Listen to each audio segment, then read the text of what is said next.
The Empire's on the run. Alex Jones and the GCN Radio Network. From the water table to our soils to the atmosphere itself, our world is becoming more and more toxic each and every day. But it's not just the air outside that's toxic. Indoor air has been shown to have 2 to 5 times higher concentrations of pollutants than even outdoor air. And most Americans spend 90% of their time inside using toxic chemicals within their homes. There are more than 42 million smokers in the United States. Well over 1,000 types of mold and mildew linked to numerous conditions. And don't forget the fact that 6 million Americans live with pets they're allergic to as well. When I began to research these statistics, it was clear to me it was time to start cleansing my lungs in order to combat the toxic environment that we cannot escape, but that we can fight back against. Made with organic and wild cultivated herbs and manufactured in the USA, the new InfoWars Life Lung Cleanse is here in a convenient spray bottle that can be brought with you throughout any toxic environment. Now available exclusively at InfoWarsLife.com or by calling toll-free 888-253-3139. In the last 50 years, iodine has been phased out of our staple foods and replaced with the halogen bromine, a practice now banned in nations around the world. Guess what else is in the halogen family? Fluoride. Ladies and gentlemen, Alex Jones here. In 1924, the federal government did the right thing and encouraged salt producers to add iodine. It's the good halogen on the periodic table, and the results are on record. Reports documented a 15-point IQ increase in areas that had previously been deficient in iodine. Bottom line, iodine is important. Unbound, clean, in a glycerin base, nascent iodine was the answer for myself and my family. You will find Survival Shield Nascent Iodine exclusively at InfoWarsLife.com. InfoWars Life Survival Shield Nascent Iodine isn't just for emergencies. I take it every day. That's InfoWarsLife.com or call toll-free 888-253-3139.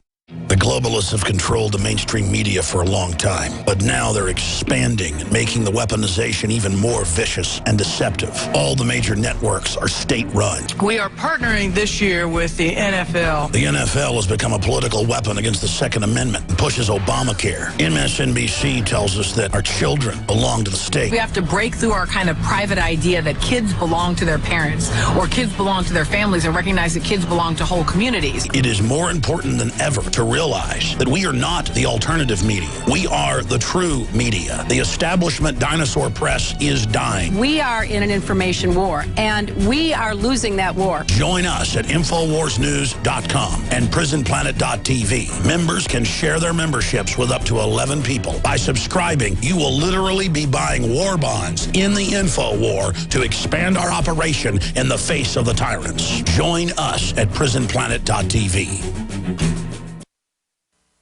I feel like this all the time, trying to politically awaken people that they're being lied to, that there's an agenda. It's not left or right. It's, hey, there's mind control going on. The signal's broadcast 24 hours a day through all this media. Just become aware of it, and they'll say there's nothing going on. And I want to say, put on these glasses or start chewing concrete.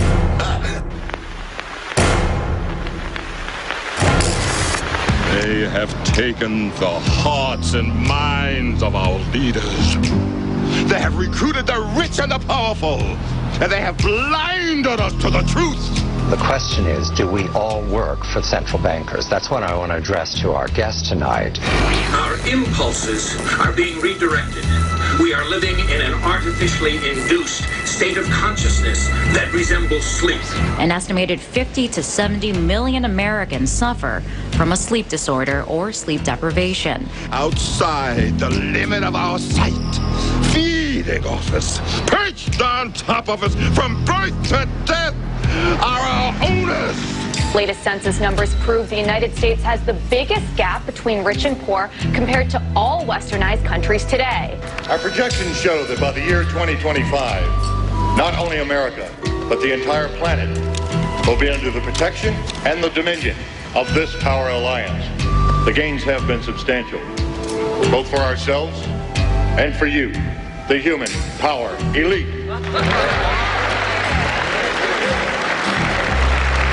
And for the first time in all of human history,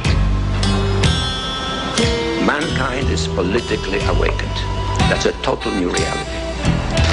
I've got one that can see. We can't be the only ones who can see. Unfortunately, you've grown up hearing voices that incessantly warn of government as nothing more than some separate, sinister entity that's at the root of all our problems. It's a new morning in America. Fresh, vital. The old cynicism is gone. We have faith in our leaders. We're optimistic as to what becomes of it all. It really boils down to our ability to accept. We don't need pessimism. I have 2 words for you. Predator drones. And who are you, little fella? You will never see it coming. They're predicting the first guy who uses a Second Amendment weapon to bring a drone down that's been hovering over his house is going to be a folk hero in this country. Nice. There is a signal broadcast every second of every day through our television sets. I'm just trying to warn you folks, the television is a giant LED weapon system. It's so advanced. They got a monkey farm in Bastrop, folks, that they do all sorts of testing on great apes, rhesus monkeys, the whole 9 yards. And they go, oh, you didn't see this, and punch a button and it'd be hundreds of monkeys with wires in their brains with television sets brainwashing them. All I ever have to do is be famous. People watch me, and they love me. You can have a little taste of that good life, too. Now, I know you want it. Hell, everybody does. Do it to your own kind. What's the threat? We all sell out every day. Might as well be on the winning team. The real men of the world have to stand up and say, I have come here to chew bubblegum and kick ass. And I'm all out of bubblegum. Time to take a stand, boys. You know what? You got a little courage. Stand up for yourself. Waging war on corruption. It's Alex Jones coming to you live from the front lines of the InfoWar. The Oscar winners give a press conference and how to buy a sailboat as... Long live the Republic! Death to the New World!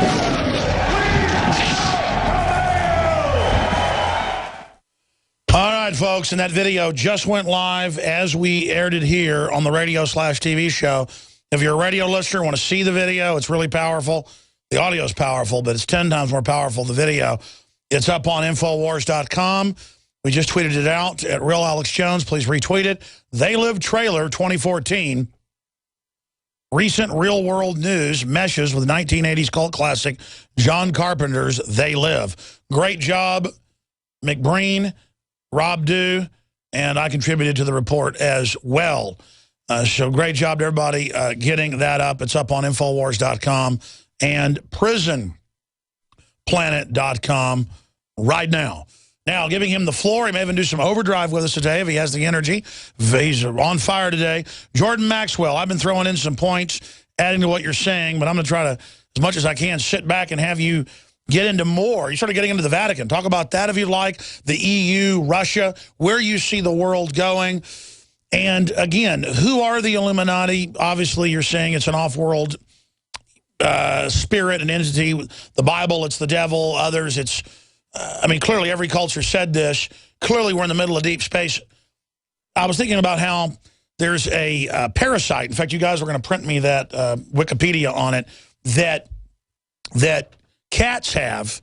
And I was reading how a third of the world is infected with it and how it's a microscopic amoeba that's where you get the term crazy cat lady, that literally programs you to like the smell of cats and cat pee so you will keep the cats around you. And there's another similar amoeba that gets into snails and reprograms its brain to go up to the top of trees and commit suicide where birds are so it'll be eaten so that more of the birds crap it out that's then eaten by the snail.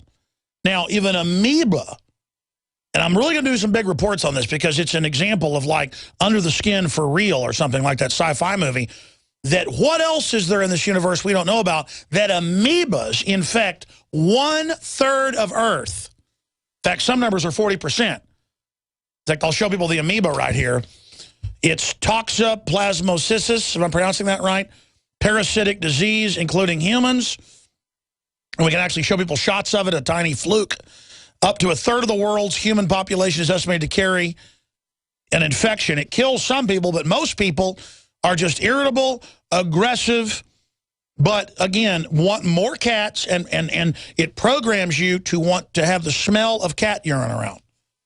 Now imagine an amoeba that programs the human brain to want to have more cats around so that you can continue spreading the infection. This is on record. Cat poop parasites may pose public health hazard. Study suggests NBC. May post. Maybe the ancients were right. Don't have cats around. Where did this start? Egypt took a Nile cat that was wild and bred it as a small cat, a little bit bigger than a house cat, and bred into the cats we have today. I'm not on a jihad against cats, folks. I'm just telling you that it is a parasite-carrying, might as well be carrying a space alien, folks, that literally takes over your brain, lowers your IQ, and makes you a servant of the cat. Okay? And this is the way this works. Yeah, they found it. That's the original Egyptian cat. And so the Egyptians were totally insane, infected by this, worshiping cats. And again, I don't know how this fits in. I'm just saying my gut tells me it hooks into a lot more about what this is, a physical parasite no one seems to know about. And that literally causes massive brain damage in millions of children worldwide every year. And all sorts of autism, and the list goes on and on. And imagine what other parasites there are we don't know about. Spiritual, dimensional parasites. Am I going in the right direction, Jordan Maxwell? Absolutely. Couldn't agree with you more. And I was going to throw in that about Egypt, the continual, perpetual worship of the cat. And we've had movies of cat gods, and all of this having to do with cats and animals in general. Yeah, you're right. There is some sort of a legitimate de jure magical system at work. And the technologies that we have today, look at where we've come in the past 100 years. And I often think, where did all of this high technology come from? I am totally convinced of because of things that should happen to me, I'm totally convinced that we are being fed high technology from off-world entities. I don't believe that the humans are that clever to go from where we were 100 years ago to where we are today, because we're on the edge of oblivion with our technology, and Hollywood's even telling you that in movies. So why did we get so far and so deep into the occult world in 100 years with our technology, unless somebody is feeding it to us, knowing full well what they have in mind for the human family? We're like goldfish in a bowl. Somebody's sitting out there watching us and is leading the whole human race into its downfall. So I have the highest of admiration for God, for the concepts of spirituality, for the divine presence in the universe. I have no respect for the systems of education, the media, religion, the organized religions. I'm just telling you, there's something very big going on that is implying otherworld interference. This is why I said, too, before, Alex, that people talk about evolution. I think the word is intervention. I think if you go back, you'll begin to see that we've been messed with a long time ago. Well, that's what the Bible says. That's what Genesis says. That's exactly right. And I talked with rabbis about this back in 1960, and so when that's a whole subject if we got into just on the biblical implications of who created us and where we came from. And I remember asking a rabbi, a high-ranking rabbi in America back in the 60s, if I said in Genesis 9:1, it talks about Noah after the flood of Noah's day, when everyone was killed off by the great flood. It says that when Noah came off the ark, God said to him and his family, "Go forth, multiply, and replenish the earth." And I asked the rabbis at that time, there was more than one, it was a group of them, and I said, is that a correct translation, replenish the earth? Being means do again. And they said, yes, that's correct. It says redo.